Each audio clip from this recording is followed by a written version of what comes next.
Bethany Manctalo here. Welcome to our Millwall fan show with some new voices, but the same focus. Just everything Millwall. Enjoy! Welcome to the 2025-26 series of Millwall No One Likes Us Talking's our Millwall fan show. I'm your host, Eamonn Barclay, and with me I have the No One Likes Us Talking team of Debbie Julians, Ted Robinson, and Dave Hart. Not everybody likes them, but they don't care. Well, it was a bad day at the Den on Saturday, 3-0 defeat to Middlesbrough. Anyway, we'll talk about that later. We will also talk about Millwall Community Trust's Tim Sells, who passed away this week, where we reflect on his contribution. First off, let's hear from our sponsor, G&M Motors. Hi, this is Jess Tuffield from G&M Motors. Operating from a modern and purpose-built facility in Milton Road, Gravesend, G&M Motors offers a complete range of new Honda cars and services. As well as new Hondas, we have an extensive range of used cars, including ex-Motability cars from a variety of manufacturers. Specialising in new Honda cars, G&M Motors has been retailing quality new and used vehicles to the people of Kent and South East London for over 4 decades. We have been a Honda dealership since 1972 and are the country's longest serving supplier of this renowned marque. Conveniently sited just 2 miles from the A2, 10 miles from the M25 and Dartford Crossing, visitors to our showroom are assured a warm welcome from our experienced and friendly staff. Our facilities include an on-site workshop capable of providing full vehicle servicing and repairs, as well as an extensive parts department offering genuine Honda parts and accessories. The expertise of our skilled mechanics is not limited to just Hondas, but extends to most makes and models of motor vehicles. Whatever your motoring needs, visit us at G&M Motors today. The newly extended hours of our G&M headquarters means that you can contact us from 8 a.m. till 6 p.m. on weekdays and 9 a.m. till 6 p.m. on Saturdays. To contact us, call us today on 01474 365 026. Thank you, Jess. Debbie Julians here. Don't forget to call Jess on 01474 81 3562. G&M Motors have been dear friends with the Julians family for over 4 decades now. From my dad Lenny to me, Debbie, lions together. Well, I'm your host, Eamonn Barclay, and with me I have the No One Likes Us Talking team of Debbie Julians, Ted Robinson and Dave Hart. Many thanks to our sponsor, G&M Motors. Why not check the Hondas out and see what else they have on site at Gravesend? Well, a true man for all seasons, especially here at the Den. His soothing tones beautifully capture all the matchday action. Let's warmly welcome the voice of Millwall IFollow, the familiar and comforting sound we've known for a good while now. Hello, Karl Bates. As always, your wonderful introduction for me. It makes me embarrassed every time, but pleasure to be on board. Well, that's lovely, but you're starting to sound like a Dalek for some unknown reason. We'll see how that goes. Anyway, Karl, it is lovely to see you. They might even say hello. I have to prompt them every time, but they do that. Evening, Karl. Evening, Karl. Evening, all. Hey, Karl. God, Debbie's louder than fiction now. We're so happy to have you back on the show. It's still too soon to say what our promotion prospects are, but after a fantastic win at Norwich and then facing a tough loss to Middlesbrough, it really shows how quickly things can change. Were you surprised, as we were, by the turn of events last Saturday? Yeah, especially after the first quarter of an hour, 20 minutes. Middlesbrough couldn't get out of their half. Millwall just didn't let them breathe. We created chances down the flanks. A couple of balls in probably could have been better. We had Casper's shot cleared off the line. We had some Negley. But formation slightly went almost in midfield. I mean, when we've played Plymouth before, Morgan Whittaker would be almost getting chalk on his boots on the right, and then he'd cut in onto his left foot.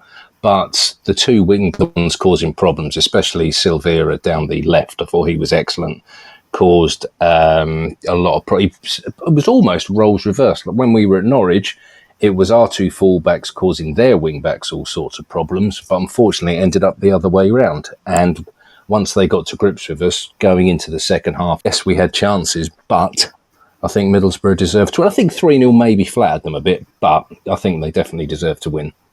Silvera was a class apart, wasn't he, I thought, really, Karl? He really made a difference for them. As your friend Brian said, we need to sort him out. I mean, I thought that was a real committed statement. But anyway, that was then and this is now. So thanks for that. Hi, Karl. It's Dave Hart here. It's great to hear you back on the airwaves. We had an exciting Carabao Cup tie with Newport County and managed to make it through to face Coventry at the Den next week. Coventry showed incredible resilience last weekend in the league as the comeback kings. What are your thoughts ahead of that match? It's a really tough one, Dave, because it depends on what sort of sides both teams put out.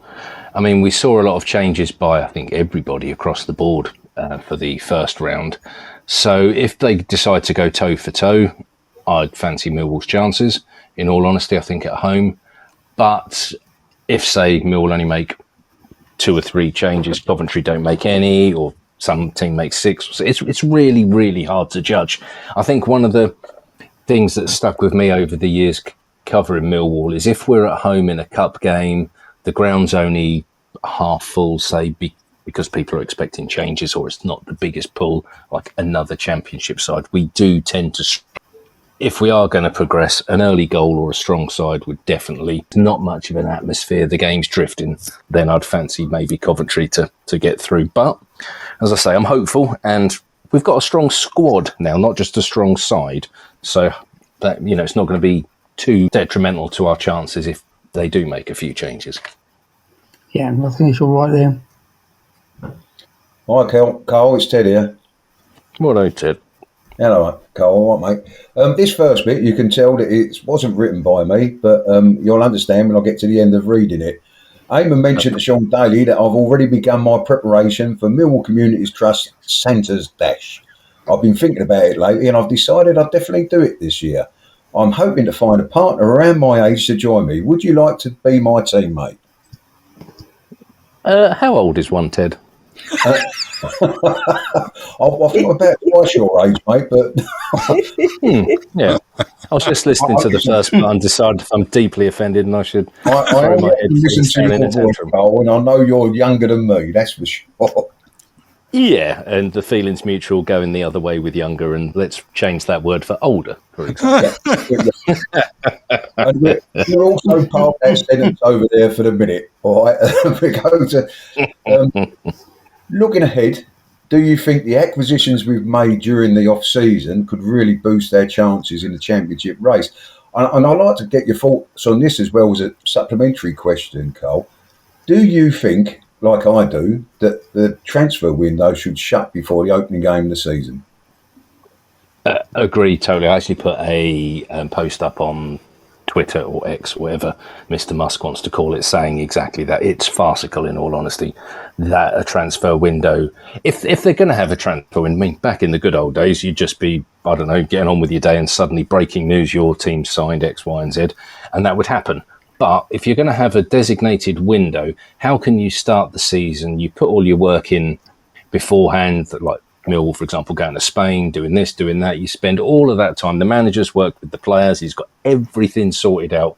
Suddenly a bid comes in, and unfortunately, it's too good for the club to turn down, and you lose certain players. Or you're trying to get hold of a player that's in places for that position, thinking, well, hang on a second, is this going on? Do I need my agent to start looking for another club because this person's going to come in and take my... And this is happening while this game's going on. There could be a game coming up at the weekend, or there could be a game next week, and you've got no idea what's happening. And suddenly, right at the end of a transfer window, you lose 1 or 2 key players, and then the window shuts. Sorry, boom. And then the pressure... And the worst thing about it is the pressures then suddenly start struggling because I don't know, look, Isak, say he does go to Liverpool in the end. Where does that leave Newcastle? They're scratching around for a striker for them, so it's chaos, and it shouldn't be that way. We've still got a week of madness to go. So, no, I totally agree on that part. I think it's just silly, really is. Couldn't agree more. In regards being your teammate running around, because I am not the fittest 49-year-old in the world. So if me and you go around together, Ted, we can give each other CPR at various points during. I think we'll definitely have to dash in inverted commas. Yeah, they'll have to change that word. I think it won't be a dash, Carl. Me and you. No. Should we put stroll in? Stroll sounds better to me. I'd really love to get a picture of you two with Stan in your Santa outfits. I think you'd look lovely. Yeah, that'd be nice. Yeah. No, we agree. Then, I'm sure we can have a wander. I mean, dash round. Yeah, that'd be no problem.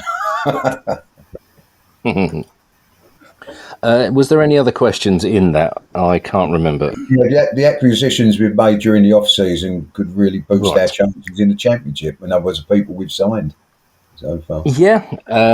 Again, a lot depends on the window, if there's anybody else coming in, anybody leaving, etc. But the good thing is, as I mentioned earlier on with the Coventry game, is it is the genuine strength in depth. I think it's something that we haven't had in competition for places, that the manager can look on the bench and think, I have got a game changer here. I'm not just changing that position due to fatigue. I'm changing that tactically because I feel this will make a difference. Against Norwich, he waited till probably quarter of an hour or so to go. Millwall were on top again, looking to get that killer second. Sure enough, Langstaff comes on. He's the type of player that makes those runs in behind. He did exactly that, and that made a big difference. So I think when we were successful with Zian and Bradders up top, Millwall were very heavily reliant on those two. There wasn't that extra option. I mean, even now Millwall can just tweak the formation, perhaps bring on the likes of a Kundal who can play in behind one, or Bangura Williams can come inside and then maybe push somebody else out wide. There's plenty of options. So, no, and also, at the back, Zach Sturge, I think that's a great little sign. Yeah. Will grow into the shirt a bit like Aziz did. When Femi came in, it was slightly, I don't know if he's going to be able to make that step up. And then last season, he was fantastic towards the end, and I think Sturge will do the same. So, no, I think it's been a good window so far, shall we say? So far. Hi, Carl. It's Debbie Julians here. I really enjoyed listening to your soothing tones and your chat with Brian Horn last Saturday. It was lovely. Oh, thank you. We both complimented each other wonderfully, actually. The different opinions you shared really gave me something to think about. Is Brian now your regular sidekick? And what about Max and Tony, Craig? Will you be joining you in the future again? Predominantly for home games, it will be Brian. He does a lot of work behind the scenes for people that have come along on the day. He'll be interviewing. And then after the game, I think he does a bit with the man of the match. So he's around. He'll come up and sit with me. For away games, I think it'll be a bit of everything. Depends where we're playing, depends who's available. Max, as we know, is a more than adequate sidekick for me. We get on very well on and off the microphone, which I think is a good thing. We've even had Mark Litchfield has stepped in a few times pre-season. Yeah. He's picked up the microphone, ran with it, not in the literal sense, and was really, really, really good. So again, we've got a strong squad, shall we say? A bit like the team. We've had a good window. We've brought in extras, and it'll be, as I said, predominantly Brian at home, but on the road could be any one of the ones you've mentioned. Yeah, very good listening. It was great. It was very good. Thank you. Oh, no problem. Well, that's nice, isn't it, Carl? No? You're lucky Jeff Burnage is not on tonight. He'd be envious of you in a different way this time. Anyway, look, Carl. I mean, there's some great stuff going on. Has the changes upstairs affected you in any way in the sort of new lounge arrangements? Has that impacted you and how you get your bovril and stuff like that? I only get that on my away treks. But no, it looks really, really nice behind the scenes. I must admit, it's very modernised. It's really, really good. I was very impressed having a wander around. I know they were working very hard. We opened up for the game against Middlesbrough. And yeah, the media room's changed slightly for anybody that's been in there before. Yeah. Basically, the interview room for the managers has now been changed. That now comes into the corner of the media room itself, and the guys that work in the media team, like Max, Mark, etc., they've now moved down to the training ground, which makes more sense in all honesty, because then during the week, if they need to interview players, get some photos, etc., they can, instead of being based at the Den and having to travel down all the time. So they just hot desk from upstairs on match days. So no, it's a long time in coming, but yeah, it's really, really good. Good. Interesting to hear. Great stuff. Anyway, before we say arrivederci, we do have Ted's Prediction League. And, of course, he's here tonight, so you can feel quite elated to be in his presence. And always do. And share your forecast for 3 championship scores. At the end of the season, we'll discover who has the best scoring skills and amongst guest hosts and whoever else. And Ted has got a special prize. So I'll let Ted explain what the special prize is. It might be a Santa's outfit, but I'm not quite sure. But over to you, Ted. Well, I've got to tell you, Eamonn, it's always a pleasure for me to be in my presence. So I know how Carl feels. So it's wonderful. But here we go, Carl. This is obviously our weekly thing. And always start with our beloved Lions. A tricky one because they haven't done anything so far this season. Sheffield United, I'd have been far happier if they'd won or something last week. But, of course, it's Sheffield United at home to our Millwall. How do you see it going, mate? Actually, I was just doing my research before I came on air, and we've got a good record there. In the last 10 games, we've won. In the last 10 games, I think it's over the last 20 years, we've won 4, drawn 4, and lost 2. So we've had this. When it comes to happy hunting grounds, Sheffield United is one of them. We've had some great wins there. But I'm going to sit on the proverbial. I'm going to go for a 1-1. I don't think we'll be beaten. And so, yeah, I'm going to go straight down the middle as a 1-1 draw. Hopefully I'm wrong and Mr. Cooper does his usual. But, yeah, I'll go 1-1. Yeah, I've gone with my heart and said we win. But I think that's not a bad shout, Carl, to be quite honest. Second game is going to be an interesting one, I think, because I've gone for Southampton at home to a side that's been flying the first couple of games, but I'm not sure how much they've played so far, and that's Stoke. It's a tough one, isn't it, with Southampton, because there's been a lot of talk around a couple of their players scooting off. It's a good one. I'll play safe. I'll stick with the home side, 2-0 Saints. Yeah, I think I'm in your camp there as well, Cole. I think, I think Stoke have been flattered a little bit the first 2 games, and I think Southampton might just wake up from that, so I'm with you. And the final one, mate, West Brom, who started reasonably at home to Portsmouth. Yep. Yeah, West Brom scoring a few, conceding a few. They had to come around how many goals were involved in their last game, but it was nice to see Jed get on the score sheet. So I will go 3-0 West Brom. Let's go with that. Woo. 3-0 West Brom. Yeah, dear old Jed was only on the pitch for about 2 seconds, I think, and he scored, didn't he? On weekend. A nice little shot in the arm to the manager. Yeah, that was good. Well, thanks for that, Carl. Cheers, mate. That's all right. Well, thanks for being on the show, Carl, and thank you for. I wasn't there at the time. Your debut on Maritime Radio, which was lauded in the South East London press. So I thought that was fantastic. Oh. There you go. All right. Okay. Yeah, I didn't know that. So nice to hear. Yeah. They said the man with the teapot. But there you go. True. We do enjoy listening to you. Sorry, we'll Carl. count down. I was about to say one of my crap jokes. We'll count down to the next game. Well, of course. Yeah. It's lost now. It's lost. I'm really pleased you said that, Carl. Yeah, I bet you are. Yeah. Makes your jokes sound good. Hold on, Debbie's going to jump into the red again. Anyway, we do enjoy listening to your chat and banter, and we hope you will. Well, we hope to enjoy your thoughts around the turn of the year once again, as we usually do. So, in the meantime, wishing you and yours all the best. Look after our Miles when he's up there in the press box with you. Make sure he doesn't fall down the steps. And, hey, all the best. Take care. Thanks for coming on, Carl. No problem. Take care, everyone. Bye-bye. Cheers, Carl. Cheers. Cheers, Carl. See you later. Bye, Carl. That's lovely, Karl Bates. What can you say? Nice man. Anyway, we'll take a break there and hear from Bethany Manktulo. Our Millwall Community Trust Lions Centre has a 4G football pitch where 9 versus 9 can play, a sports hall, classrooms and a cafe. To access these state-of-the-art facilities in a safe and positive environment, get in touch on 0207 740 0503. I'm your host, Eamonn Barclay, and with me I have the No One Likes Us talking team of Dave Hart, Ted Robinson and Debbie Julians. The Lions Centre is the welcoming hub for the Millwall Community Trust, located on Ballina Road, just a short 50-yard walk from the club shop. It's the perfect even place to relax and enjoy some delicious food at reasonable prices and find out what's going on in the Millwall Community Trust. Now, let's hear from Ellis Barr.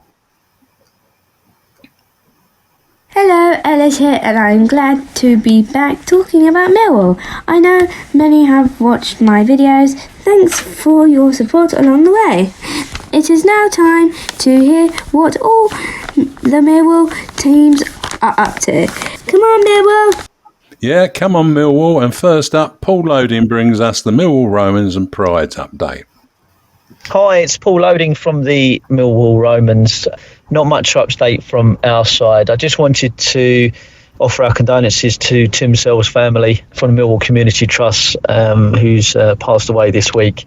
Really, really nice guy, Tim. He approached us at the start of the summer and just said that he was running some training camps throughout the summer, and would we be able to donate some money to buy some boots for the youngsters that were going there that couldn't afford boots, which we were more than happy to do. And he arranged all that, and he obviously had a massive passion for football and the community there. So that's a massive loss to the community trust. Our sympathies go with his family. Just a quick one on the predictions for this week. Sheffield United, Millwall. Millwall 1-0, I'm going to say for that one. Southampton Stoke, I think that's going to be a 2-2 draw. And then West Brom Portsmouth, I think West Brom will nick that 2-1.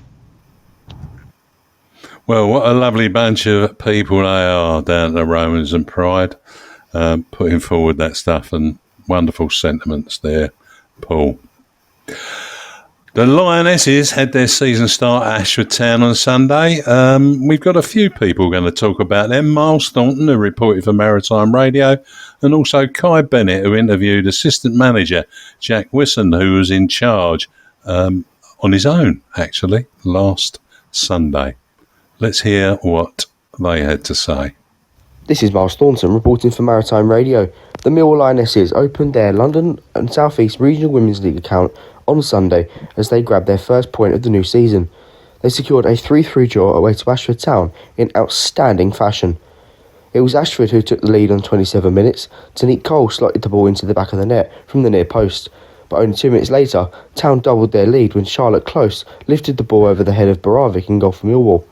Well into added on time, Millwall managed to get one back when Maisie Joyce unleashed an outstanding shot from around 30 yards out. Millwall's fate seemed to have been settled on the 92nd minute when Charlotte Close grabbed her hat-trick from the rebound after Tanique Close's initial effort was well saved, and it was 3-1 to Ashford. However, Millwall were definitely not done there. Elise Jennings grabbed one back on 95 minutes to get mate to score 2-2, and then in the dying seconds, the absolute unthinkable happened. New signing 18-year-old Elsa Ajupi equalised for Millwall on 99 minutes, a superb ending to the first game of the London and South East Regional Women's League. The Lionesses next face Barking at home next Sunday for a 1:30 kick-off. Jack, point on opening day, 3-1 down in the 91st minute, back to 3-3 in the 99th minute. You must be absolutely delighted with the squad's character and resilience to come back and get a point against a really tricky opposition. Most definitely. We've had plenty of time to prep for this fixture now. Once we knew the fixtures were out, and we knew that with them coming from the tier above, how hard it was going to be. The girls were under no illusions that was going to be the case. So, they've done extremely well to achieve that in injury time. Going 3-1 down, you're thinking, 9 times out of 10 you don't get those sort of results, but it shows strength in character that the girls are building. I say it's been built over pre-season with the new faces that have come in as well. So, we're delighted to get that point, first one on the board as well, especially, considering, we're always going by what we were doing last year. We're a point further than what we were last year. Plenty of new signings over the summer. One of those obviously came on to get the equaliser, Elsa Ajupi. You must be delighted to see them new signings bedding in now. Again, we've had a few of them that have come in, so they've had to bide their time in pre-season. Some have been away on holiday, so it's not been able to get all of them in at the same time on the pitch. And it's about taking your chance when you're on the pitch, and Elsa did that. So delighted for her, obviously, on her debut to score as well, and for the team as well, obviously, with getting that goal. We host Barking this Sunday, a side that have brought in a really good calibre of players over the summer. Be a tricky test. What do you expect from that game? Hopefully a lot more of the same from last week. Grit, determination, 100% effort, stuff that's going to take us a long way this season. We know what Barking are going to be about. We know there's been a bit on social media already that's been said.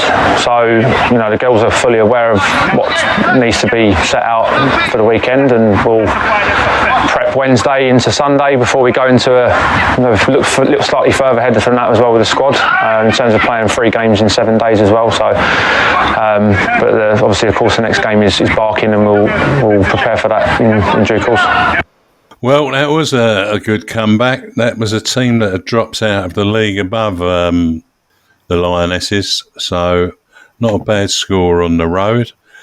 Big hot news in the Lionesses camp. The goalkeeper has been sponsored by a Millwall legend, and Bravik will have Brian King as a shirt sponsor for the forthcoming season. That's a nice touch all round. Any thoughts on that, guys? She couldn't be sponsored by a better keeper, could she? No. And also, I think a result like that would probably going to help them more for the rest of the season than if they'd walked away with a 4-0 win, say, because it shows the spirit that the girls have to come back like that in injury time against a side that was probably expected to beat them. Yeah. So that's a fantastic start for them. As they say, let's be hopeful. Despite a 3-0 defeat by Middlesbrough at the Den, Debbie, what was your reaction to the new hospitality arrangements at the Den? Did they bring a good result? Absolutely, yes. They are. I'm very excited about this new look at the Den. 3 new lounges, director's lounge, new players' space, and beyond. I work with the Premium Hospitality, and I had the pleasure of seeing the very best of venues in London and all around the country. We have surpassed ourselves to be like no other club in London, to have a dining area, conference, event area open, overlooking the pitch is like no other. Imagine being a Millwall supporter and getting married overlooking the pitch. Sustainable to take us to the next level to compete with other football venues at a high level. Build our success. The partnership with Sodexo, who also have Fulham, Brighton, Newcastle, Everton FC and Ascot Racecourse. Long vision of the club and creating something exceptional. The stadium experience that we can all be proud of, to bring in revenue 365 days a year. Competing at a top level, it's a wonderful space, a wonderful venue. Being so close to the city, central London, our Den is something to be proud of. It is a club like no other. The selfie to be taken next to the trophy cabinet in Doherty's Bar, a multi-million-pound investment to take us to the next level and to sustain us there. Our colour, blue, with the tone of the golden line reflected through and beyond onto the pitch.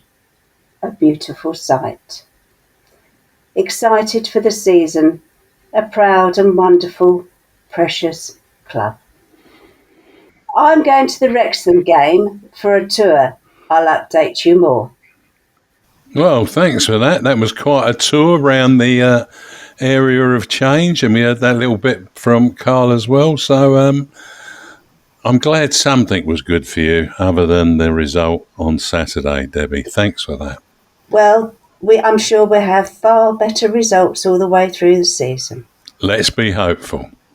Ted, yes, mate. Would you say it was the way we performed that allowed Borough to overrun us? Let me just say, first of all, listening to Deb has made me feel very hungry. I don't know what I was going to need to go and have something to eat, I think. But I think, to be honest, Eamonn, it was a typical championship game. Everybody talking about the game afterwards, it was awful result. Yeah, we lost 3-0, but it flattered Middlesbrough because in the first 20 minutes, we pressed quite high up and they couldn't get out there off. And I think the turning point for me, without a doubt, was when Ayling cleared Casper's shot off the line because we was desperate to get a goal and get a goal in front in the championship. It's always difficult for sides to come back from that. And then when we went 1-0 down, we had the one where Josh somehow managed to hit both posts and the ball comes out to a defender rather than an attacker coming in. And after that, you just felt it wasn't going to be our day. Look, Middlesbrough are a good side, but then every side in the Championship's a good side. We know that. We know that for a fact that Millwall got to perform at their best on every occasion to get the results that we think we can get with the ability that we've got. But Middlesbrough just happens to turn out to be one of them sort of games that happens to you every season. And I wouldn't, second game of the season, you can't get too downhearted about it at the end of the day because you just got to remember the performance before we was all raving about and saying about, we were going to be into the playoffs at least. And I think that game against Middlesbrough just reiterated what we all know is every game in the Championship is on a knife edge most of the time. So you have to take the advantage when you're on top. We didn't.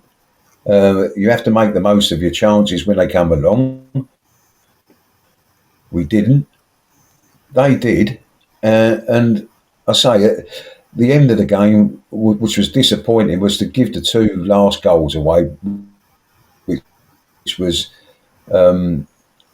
poor at the end of the day. But Alex Neil knows that. The players know that, I'm sure. And hopefully, after that, we will sort of bounce back at Sheffield United. But it's one of them. You just got to hold your hands up on the day. Borough are probably the better side on the day. But when you wanted things to go your way, they didn't. And if they don't, you normally finish up losing a game of football in the Championship. Yeah, that seems to me to be a reasonable summary. And it sort of ties into, I think, the stuff that we talked about the following day on the group chat. I'd agree with you there wholeheartedly. Just a shame that it did end up 3-0 because I think that possibly hurt players a bit. Dave, despite it being a significant loss, who, if any, of our players stood out for you? Ted has more or less summed up the game in its entirety. I can't disagree with any of that. As you said, we had 20 minutes or so in the first half where we were really pressing to get that early goal and the clearance off the line. I think it sort of knocked us back a little bit because we thought we're definitely going to score here, and I think it made us sort of sit back a little bit. When in at half-time, I was hoping that the half-time talk would give us a bit more encouragement, and it didn't. It worked the opposite because I think Middlesbrough came out and had an extra yard in their step. It was their pace. They took the lead and never looked back, really. We huffed and puffed. Ivanovic hardly didn't get any service. Cooper, to me, had a terrible game. But I think the whole team as a whole didn't have a good game. It's one of those days where it just looked as though we were just there. It was an end of season game where nothing depended on it, and just seeing it out till the end. But there was no effort. It really was a disappointing result, especially going at 3-0. Middlesbrough were the better side on the day, and those games with Middlesbrough always are a little bit like that. Record against them goes in their favour. I think they've won more than we have. So it's a disappointing result, a disappointment with the team, but we'll move on Saturday to Sheffield. Yeah. Nice to see old Sturge get a cameo role. He got a cameo role and a yellow card pretty quickly as well. But it was a day for cards, and definitely a day for the referee applying the rules of the game to the T. It was great to see that no hanging about with throws, and he managed to get the players that were laying on the floor off the pitch as well. So good stuff in that arena. I'd like to see more of that. It makes a big difference for me, I'm sure.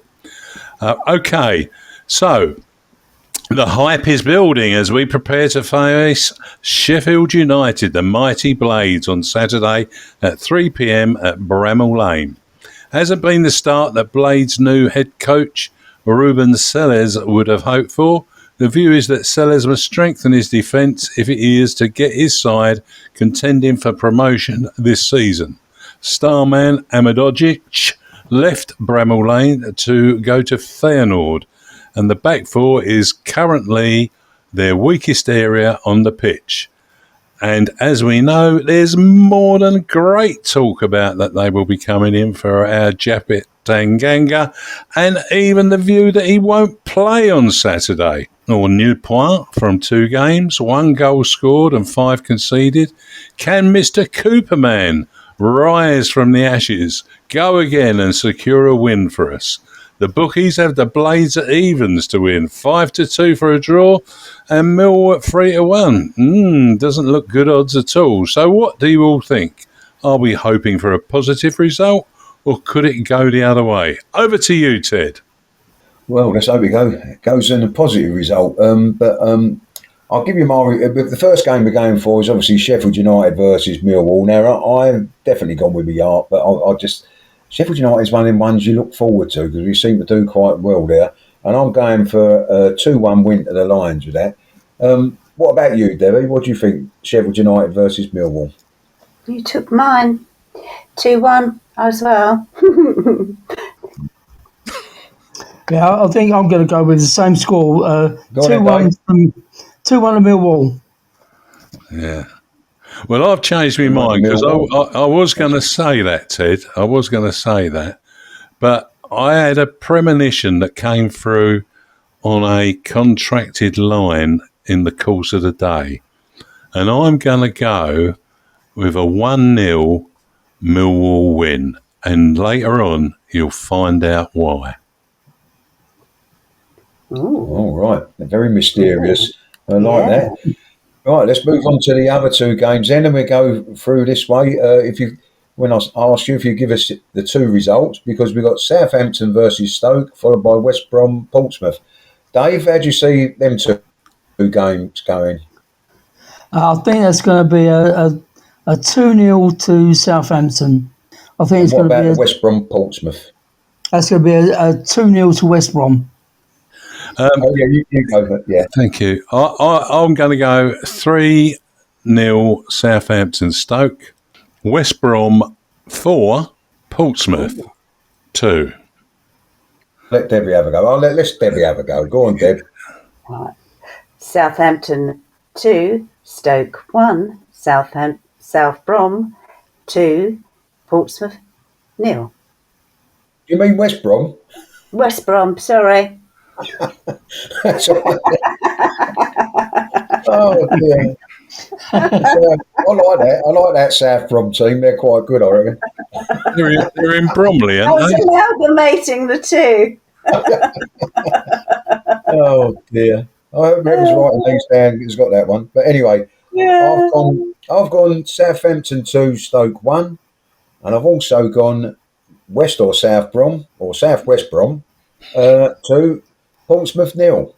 Almost last but not least, we have the predictions from Nick Wythe of Millwall in Sicily, the Facebook site. Hi everyone, Nick Wythe here. My predictions are Sheffield United 1, Millwall 2, Southampton 2, Stoke 2, and West Brom 3, Portsmouth 0. Thank you. There you go, Nick. Let's see how them results pan out over the weekend. I must say a big thanks to Dave Hart, who collates the results and has been given added work by his close friend and our communications director.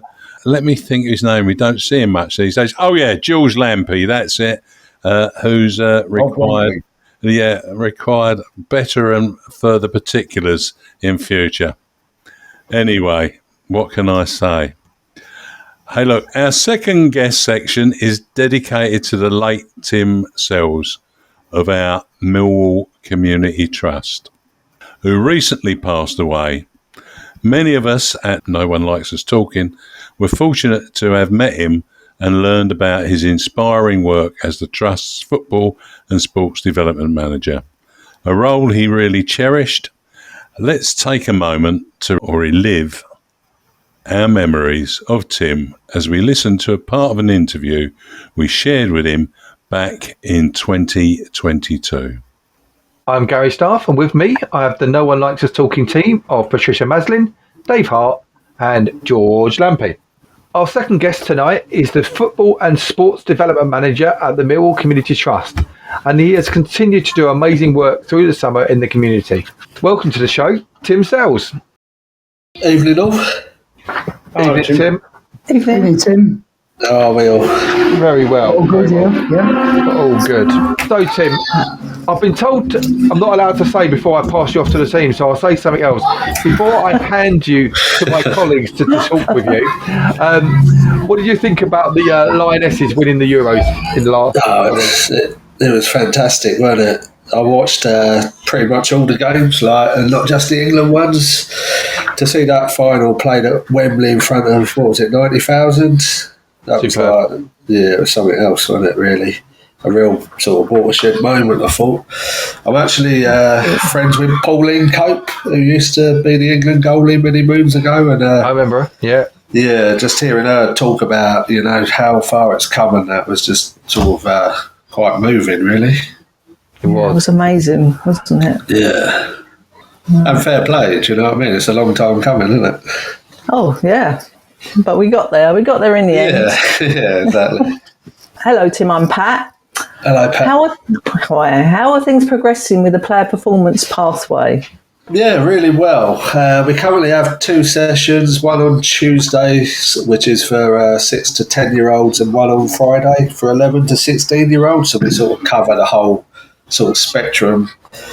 We started it around sort of January time, I believe, and now we've got roughly around 140 young players attending each week. Blimey. And we've managed to send 9 in at the moment to the pre-academy and the full academy, so quite successful as well, yeah.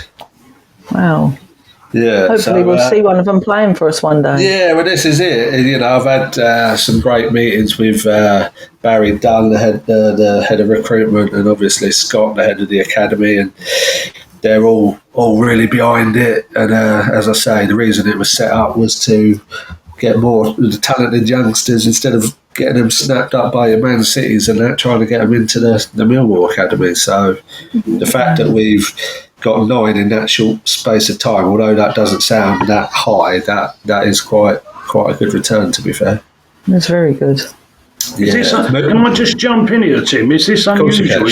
Would we have these sort of kids, this amount of kids coming into or are these completely kids that you wouldn't have got anywhere near normally? Yeah. Basically, the idea of the pathway is to nurture and group the most talented kids from the local area into one place, so it makes it a lot easier to identify them. So yeah, you could say that some may have been spotted, but some may have been lost to other clubs as well quite easily. So, yeah, as I said, talking to Scott and that, just being able to group them all in this, in our fantastic facility at St Paul's Sports Grounds is just ideal for everybody, including the recruitment team. So, the more success we have with that, the more likely that we're going to get more players coming who want to be seen all the time. We've actually got a what we call a showcase event going on tomorrow. So a load of the recruitment team are coming down and we're putting on these small-sided games where they can view, I think we've got about 50, 60 11-year-olds. And we're going to do one a week all through the summer. So it's going to be 11s, 12s, 13s, 14s, 15s. So we're hoping that, yeah, a few youngsters are spotted at these events. We're doing it completely for free as well. So can I ask, is that a closed shop? I mean, you won't get talent spotters from other clubs there watching. Yeah, well, yeah. In regards to that, it is a closed shop. Yeah, because you're going to have to come through the turnstiles, and if you don't work for Millwall and you haven't got a child there, you won't be let in. Right. Tim, before we let you go though, just a quick prediction for Saturday against Sheffield United up at Bramall Lane. As you guys touched on earlier, it's never easy, is it, up that way? But I reckon we're going to sneak a 1-0. Yeah, fingers crossed, 1-0. Well, that's my prediction for Saturday. I couldn't believe it when I checked back on the last time that we had Tim on the show, that it came out that the prediction for Millwall was at Sheffield United. That's almost wow. Well, and that was amazing to hear that. He was so committed to the pathway for the kids and put so much energy into it. It will be difficult for the person that follows him in. I know you worked with Tim, Debbie. Is there anything you might like to share? Yes, there is. Another Lionheart gone far too early. I had the pleasure of working with Tim Sells. It was an honour and a pleasure. Ashley Marsh from the Royal Academy of Culinary Arts, a doctor's school, joined Tim and Sean on meetings to start the Kick and Cook scheme. I introduced them and worked closely with all concerned and joined in on the Kick and Cook sessions at schools in the community. Tim would take the children out in the playing area, or field if they had one, and teach them the football skills with some players. Ashley and I would teach the children cooking skills and healthy eating in the classrooms, and they would take away a free meal, taking all their new skills and freedom away with them back to their families. The glee on Tim's face, seeing that all the children were enjoying it, and it had been a huge success. The food, knowledge and football skills being a winning combination. Ashley phoned me yesterday, stunned and shocked, as we all were. Tim Sells be sorely missed within the community. He made a huge impact on others' lives. His dedication was unbelievable. A true Lionheart. What a lovely man.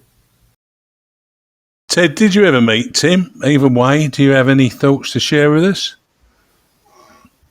Unfortunately, I never met him. I did hear about him and his work from various people. One of the people that people only ever spoke of very highly from what I could see and what I knew. But what always gets me with these sort of things, Eamonn, is someone leaving us, a good one, a good person, good at his job and good in the community, leaving us at a young age.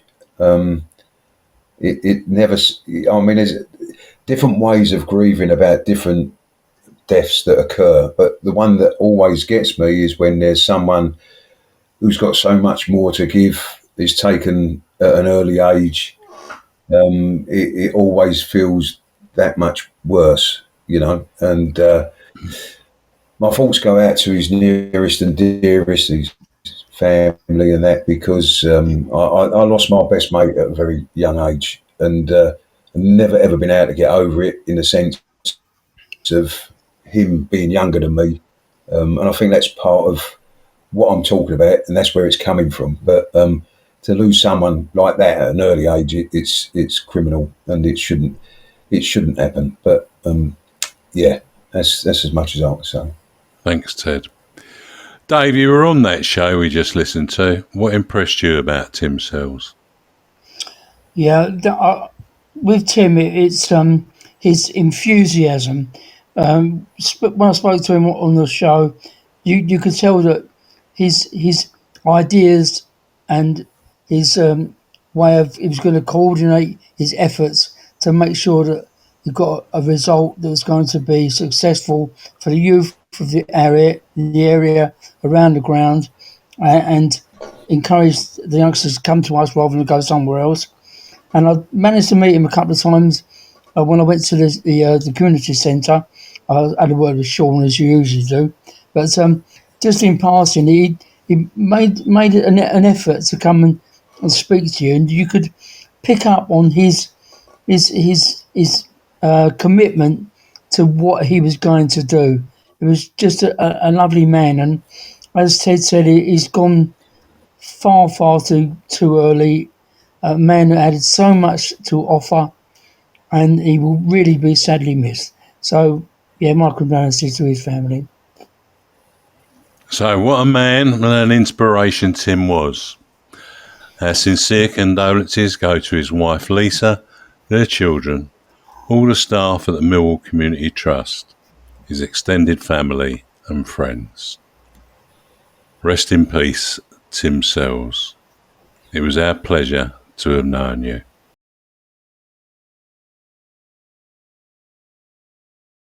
We'll take a break there and hear from Harvey Brown.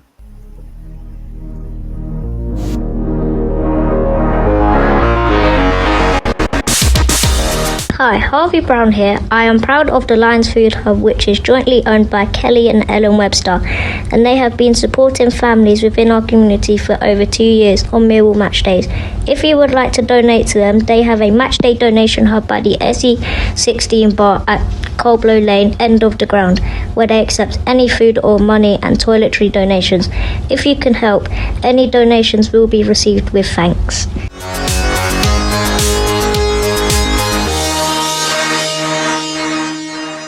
I'm your host, Eamonn Barclay, and with me is the No One Likes Us talking team of Dave Hart, Ted Robinson and Debbie Julians. If you're attending the Den on a match day, go to the fan zone at Colblow Lane to donate food and funds, or during the week visit the Millwall Community Trust Lions Centre to make donations. We have a special section tonight featuring a preview of Millwall versus Coventry in the Carabao Cup with Moz Baker from Coventry Hospital Radio. Moz, you're welcome. I'm going to hand you over to Ted Robinson, who's got a question for you. There is a Millwall Coventry question. We shared a goalkeeper who happened to be our greatest goalkeeper. What was his name? Now, the goalkeeper I'm thinking about who played for Coventry City and Millwall, and I haven't looked this up, but the man I'm thinking about is Brian King. Hopefully I'm right, otherwise I'm going to look a bit of a fool. But I didn't see a lot of Brian King play, but I do believe that he played in the first ever match that I went to see at Highfield Road, which was 1975, Coventry City 0, Liverpool 0. And I thought he looked a good keeper. From what I'm told, he was a good keeper for us. It was around the time that he was in goal, and then Jim Blythe took over, who was a Scottish international, and he became a fan's favourite. So don't recall a lot about Brian King, but certainly know he was well respected by a lot of Coventry City fans. And my prediction for the game is Millwall 2, Coventry 1. Hi Moz, Dave Hart here.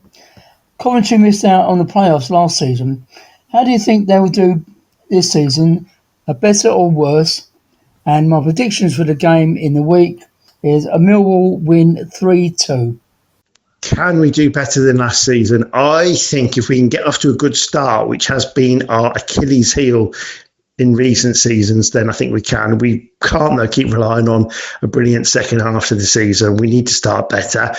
okay, 2 games in, we got a draw against Hull, brilliant victory against Derby on Saturday. So certainly, hopefully that will continue. QPR on Saturday, and then Oxford United away the following Saturday before the international break.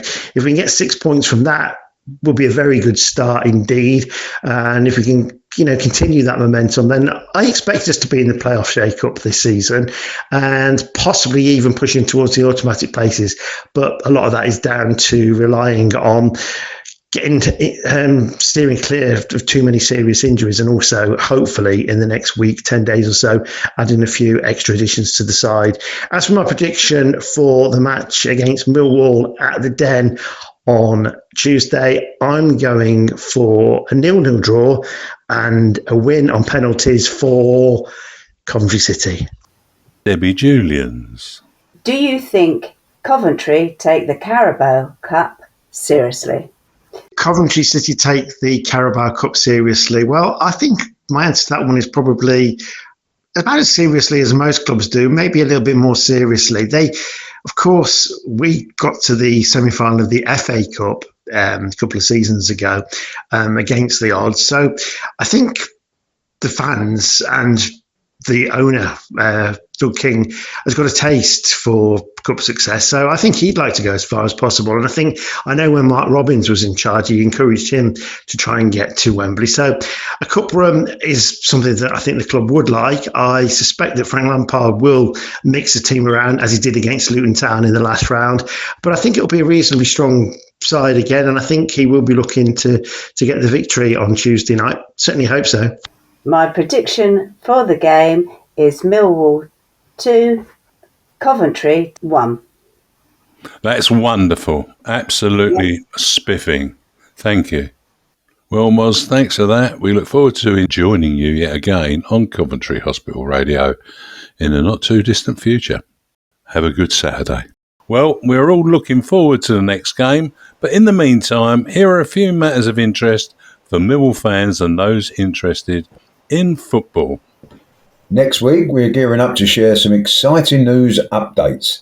You'll get exclusive insights about me and other high-profile personalities.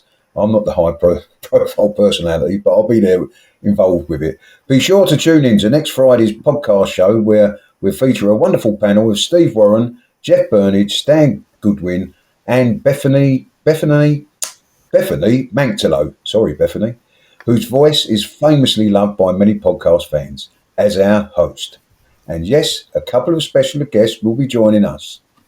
Don't forget our live maritime radio show on 96.5 FM on the first Saturday of each month.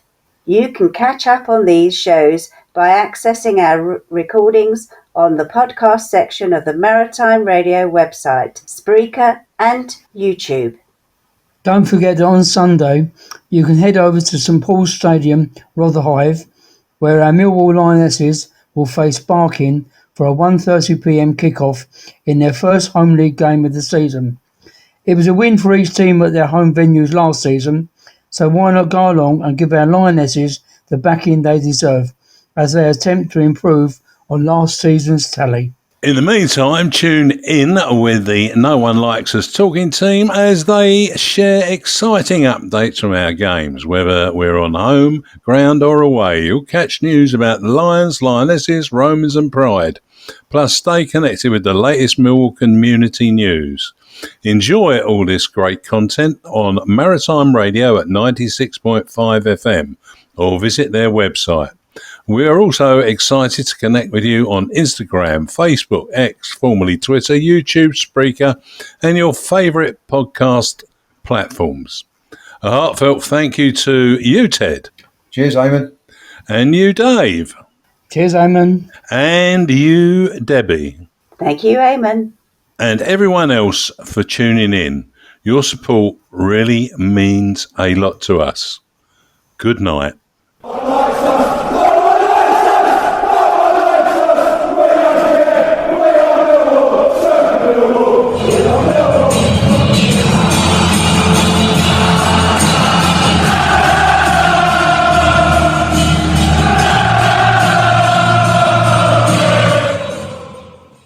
Our Millwall Fan Show is sponsored by G&M Motors of Gravesend, Honda dealers and much more.